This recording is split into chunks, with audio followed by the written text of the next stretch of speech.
Hey, what's up, guys? I just woke up about like 20 minutes ago. Not 20 minutes ago, more like 10 minutes ago, I guess. And I just want to tell you guys about a dream that I just had. And it's pretty wild. So it starts off. I'm in this really cool house, right? And it feels like it's just me and this other house next to me.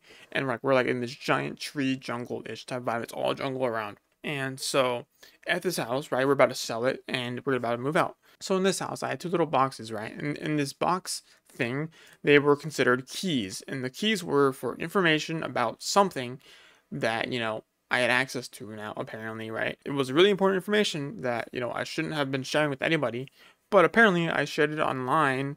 Not the code itself, but like I said, oh, I have these codes for these things. I eventually met this woman online, and she came over, and I thought that she was really pretty, and I thought we got something going there. After we talked and I showed her the codes and all that stuff, she kind of left and came back. She got picked up by her dad, who was a garbage truck driver for some reason. She eventually came back with presumably her girlfriend, and they both looked at the house, and they're like, "Yeah, we kind of want this house."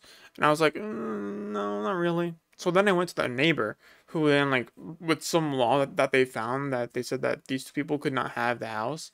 Um, and so then they went away. Next, in that dream, we had like a little party celebration for my family, moving away from the house.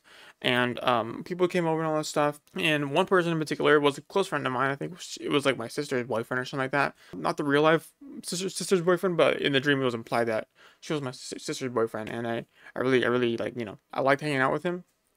And but from the last time I saw him in the dream, he had burned his face, and now his face was like, all deformed and stuff like that. So as we're sitting at the dinner table, I say something like really insensitive about his condition now, and so he stands up and gives a presentation, or like he gives like a speech saying, "Hey, don't treat me weird because I look weird now," that kind of thing.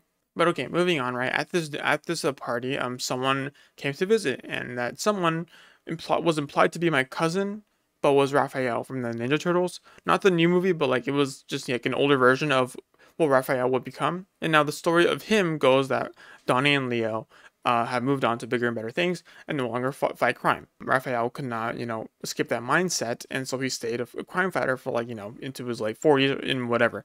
Mikey stayed with him for a little bit, but then he decided, yeah, hey, this is not healthy for me to stay here, and so he left. Raphael grew bitter, and he started to fight crime with the Pulverizer. If you don't know the Pulverizer, he is a character from the 2012 show. They're both in their late 40s. They're trying to fight crime, and at this party, I guess we drive somewhere, and Raphael's in the car with me.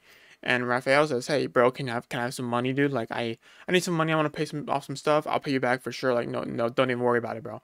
And so I'm like, "Okay, maybe, but like, what's the deal here? Like, tell me about give me details, right? Like, I want to know what's going on." So then he points out like down the street, like, "Oh, that's my little shop there. I just need a I'm in some debt or whatever. Like, I just want to pay it off." And then I say, "I don't know, dude. It looks like your shop isn't really doing well. I don't know if I want to, pay that money."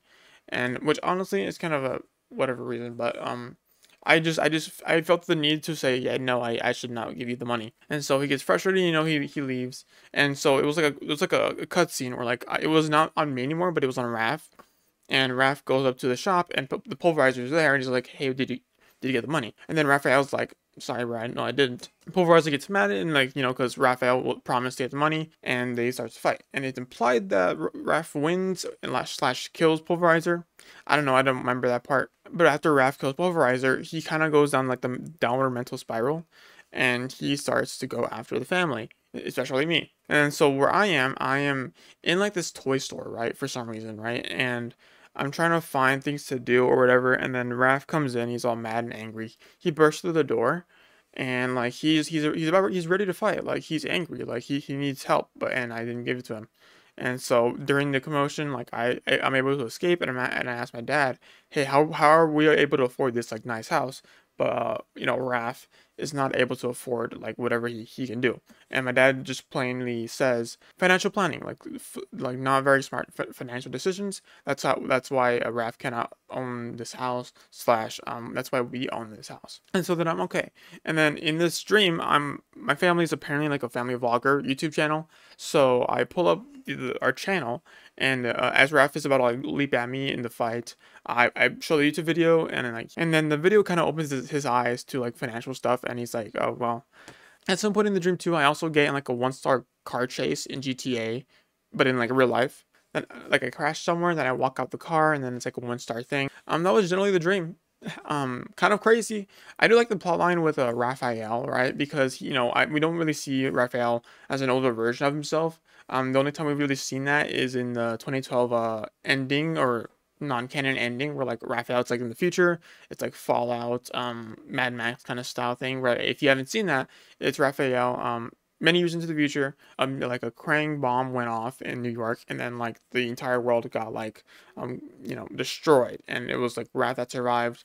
Donnie's consciousness was uploaded into a bot, and then the fates of Mikey and Leonardo are are a mystery technically. So watch the ending if you haven't seen that already. It's pretty cool. And as well as in the last Ronin comic series, where we see Raphael. He's not older, but we see like his fate as well. And it's really interesting to see like this take on him, where the brothers move on to bigger and better things, except for Raph, who stays in the fighting mindset. I think that really fits well with Raphael. Like he's not able to change, he's not able to grow and be a better turtle. Honestly, that would be a pretty interesting story, right? Seeing Raph where he goes if the brothers move on to bigger and better things. Does Raph stay into crime fighting, or does he stay with his brothers? The world may never know. I'll write about it probably. I don't know. We'll see. That's pretty much everything, guys. Appreciate you guys. See you guys next time. Bye bye.